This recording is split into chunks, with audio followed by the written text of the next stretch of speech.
అనేక ఊహాగానాలున్నా ఇది చెప్పి తర్వాత నేను ఇది మీకు సప్లై చేయించి మళ్ళీ తీసుకుంటాను. మేము ఈరోజు టీఆర్ఎస్ పార్టీ అభ్యర్థులను కూడా అనేక సర్వేలు మంచి చెడ్డ అంత ఎంత అండి 105 మంది అభ్యర్థులను నేను ఇప్పుడు ప్రకటిస్తూ ఉన్నాను. ఇది 105 క్యాండిడేట్స్ డిక్లేర్ చేస్తూ ఉన్నాం. 105 మీకు లిస్ట్ ఇచ్చేస్తారు, 2 నిమిషాలు ఇచ్చేస్తారు. నేను అనౌన్స్ చేసిన ఓకే ఇచ్చేయండి మిచ్చి. ఇందులో ఏం తొందరగా ఇవ్వండి ఫాస్ట్.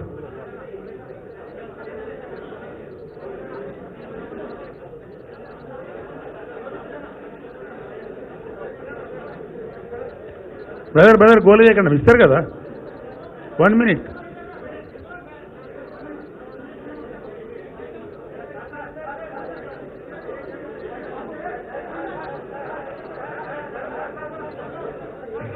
Okay brother.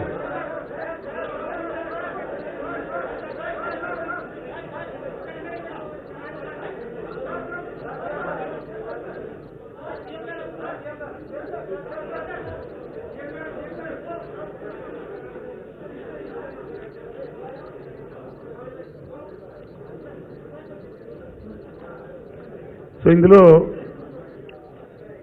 వివరాలన్నీ మీకు ఇవ్వడం జరిగింది. నేను గతం నుంచి మీకు కానీ మీ ద్వారా ప్రజలకు కానీ చెప్పిన పద్ధతిలో 2 ఎమ్మెల్యేలకు మాత్రమే నేను టికెట్ నిరాకరించడం జరిగింది. మంచిర్యాల జిల్లాలో ఉన్నటువంటి చెన్నూరు నియోజకవర్గంలో సిట్టింగ్ ఎమ్మెల్యేకు పార్టీ సీట్ ఇవ్వలేకపోయినాం మేము. అదేవిధంగా సంగారెడ్డి కొత్త జిల్లా ప్రకారం సంగారెడ్డి జిల్లాలో ఉన్నటువంటి అందోల్ ఎమ్మెల్యే గారికి నేను అకామిడేట్ చేయలేకపోయినాను. వారితో మాట్లాడినాను, వారికి చెప్పడం కూడా జరిగింది. డెఫినెట్గా మీకు అప్రాప్రియేట్ పొజిషన్ పార్టీ ఇస్తుందని చెప్పినాం. ఒక 5 నియోజకవర్గాల్లో సిట్టింగ్ ఎమ్మెల్యేల చోట కొంత చర్చ చేసే అవసరం ఉంది కాబట్టి దాన్ని పెండింగ్ పెట్టినాం. అంటే ఈ 7 నియోజకవర్గాలు మినహాయించి పెండింగ్లో పెట్టినటువంటివి మేడ్చల్, మల్కాజ్గిరి, చొప్పదండి, వికారాబాద్, వరంగల్ ఈస్ట్ ఇవి పెండింగ్లో ఉన్నాయి.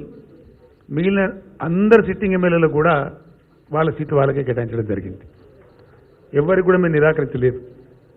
ఎందువల్ల అంటే నేను గతంలో కూడా చెప్పినాను, 100% మేము ఎక్కడనో అత్యవసరమైన చోట తప్ప మార్చుకోమని మీకు కూడా నేను చెప్పడం జరిగింది.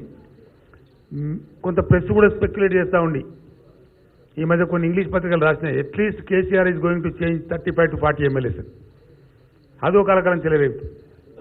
కాబట్టి అంత వడపోత ఈ కార్యక్రమం ఒక స్థిరమైన నిర్ణయానికి వచ్చిన తర్వాత అనేక సర్వేలు, దాదాపు ఒక 17-18 సర్వేల యొక్క సారాంశం, మాకుండబడే సమాచారం, నాకుండబడే వ్యక్తిగా నాకుండబడే అసెస్మెంటు, పార్టీ రాష్ట్ర కమిటీలో ఉన్న ముఖ్యులు ఎవరైతే ఈ వ్యవహారం చూసినారో వాళ్ళే దీని స్క్రీనింగ్ అంతా చేసినారు. వారందరి సలహాలు సూచనల మేరకు ఈ నిర్ణయం తీసుకున్నాం. ఈరోజు సాయంత్రం నేను ప్రకటించిన 105 మంది అభ్యర్థులకు ఆల్రెడీ ఆదేశాలు వెళ్ళి ఇంటిమేషన్ వెళ్ళింది. దాదాపు నేను అనుకుంటా 5:30 నుంచి 6:30 మధ్య లేదా 7 మధ్య అందరూ 6 సిటీకి చేరుకున్నారు. వీళ్ళు ఇంటిమేషన్స్ కూడా పోయినాయి. 5:30 నుంచి ప్రారంభమై 7 వరకు అభ్యర్థుల సమావేశం కూడా జరుగుతుంది.